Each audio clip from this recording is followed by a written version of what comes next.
Hello and welcome. So now we are going to create our first project, which will be a digital clock. So this would be the simplest project that we are going to make.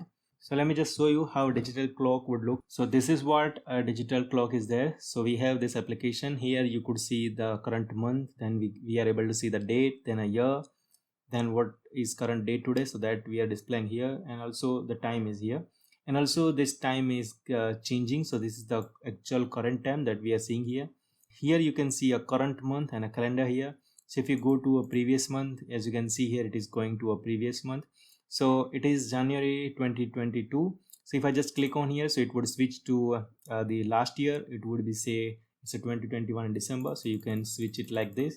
So if you want to go to next month, you could do with this button. So we have a button at right side that is called a next button. So if you keep on pressing, let's say we have right now we have a December 2022. So if I click on here again, so you would see that January 23 is here.